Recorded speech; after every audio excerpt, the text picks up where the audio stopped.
शिवाजी महाराजांच्या नेतृत्वाखाली एक लढाई लढली गेली आणि मुघल सैनिक 25 ते 30 हजार असताना 1,000 आपल्या सैन्यानं छत्रपती शिवाजी महाराजांच्या नेतृत्वाखाली त्यांचा पराभव केला आणि त्यांना ही खंड सोडावी लागली। त्याच्या पार्श्वभूमीवर या संपूर्ण परिसराला अनन्यसाधारण असं महत्त्व आहे। छत्रपती शिवाजी महाराज की जय। जय भवानी, जय शिवाजी। हर हर महादेव, हर हर महादेव।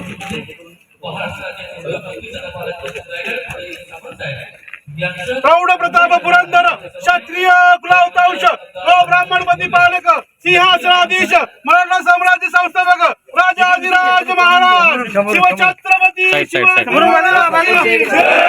जय भवानी, जय शिवाजी।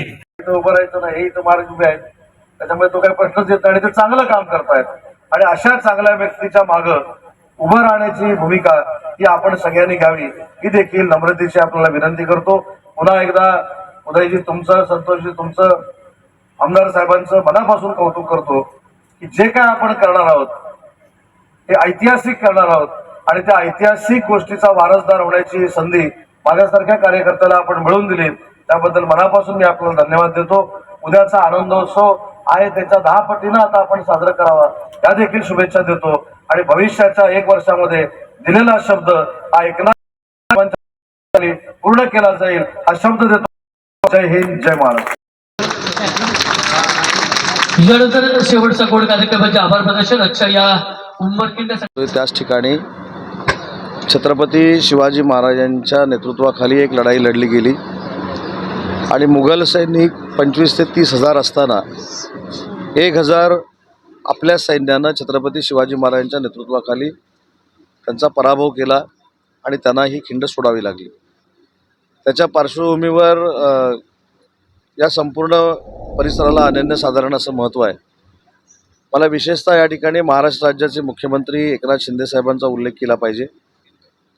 हा इतिहास त्यांच्या लक्षात आल्यानंतर किंवा आठवणीत असल्यामुळं या ठिकाणी देखील छत्रपती शिवाजी महाराजांचं अतिशय चांगलं स्मारक उभं राहावं अशा पद्धतीची त्यांची इच्छा होती आणि पालकमंत्री या नात्यानं मला असेल, थोरवे साहेबांना असतील, आमचे इथं उदय सावंत आहेत, संतोष पाटील आहेत, या सगळ्यांना इथं जाऊन स्पॉटवर चर्चा करून जी आमदार साहेबांनी मागणी केली होती ती कशी पूर्ण करायची या संदर्भामध्ये निर्णय घ्यावा अशा पद्धतीचे त्यांचे आदेश होते।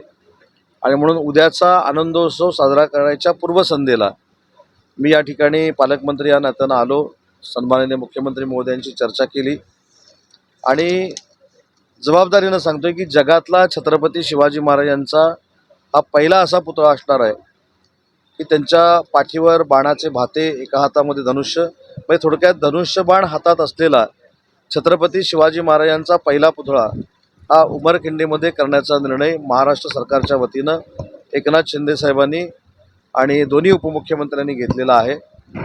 त्याची जागा असेल, त्याच्यामध्ये अजून काही डेव्हलपमेंट करायचे असेल तर ते तिथले सरपंच, पूर्वी ज्यांनी या ठिकाणी एक स्तंभ उभा केलेला आहे विजय स्तंभ, ते आमचे शिवदुर्गवालीची संघटना आहे लोणावळ्याची, ते सगळे सहकारी असे सगळे एकत्र बसून याचा परिसराचा कायापालट कसा करायचा, सुशोभीकरण कसं करायचं याच्यावरती चर्चा करतील। सरपंचांनी जे निवेदन दिलेलं आहे ते इथं नदीवर साखव पाहिजे, सभागृह पाहिजे, त्याच्यानंतर पुतळा झाल्यानंतर अजून सुखसोयी पाहिजेत, तर त्याच्यावर देखील सरकार योग्य तो निर्णय घेईल। परंतु हा पैशाचा मुद्दा नसून हा भावनेचा मुद्दा आहे आणि याला जेवढे पैसे लागतील तेवढे मुख्यमंत्री महोदय द्यायला तयार आहेत। हा संदेश घेऊन मुख्यमंत्री महोदयांनी आज मला या ठिकाणी पाठवलेलं होतं आणि म्हणून मला सांगताना आनंद होतोय की उंबरखिंडमध्ये जी लढाई झाली ते गनिमी काव्याचं एक मूर्तिमंत उदाहरण होतं। धनुष्यबाणानं भाल्याने ती लढाई लढली गेली होती, म्हणून देशातला पहिला छत्रपती शिवाजी महाराजांचा अश्वारूढ हातामध्ये धनुष्यबाण असलेला पुतळा हा महाराष्ट्राच्या उमरखिंडी या ठिकाणी उभा करण्याचा आम्ही निर्णय घेतलेला आहे। टाइम्स डिजिटलला लाईक करा, सबस्क्राईब करा, शेअर करा आणि बेल आयकॉन दाबायला विसरू नका। पाहत रहा टाइम्स डिजिटल।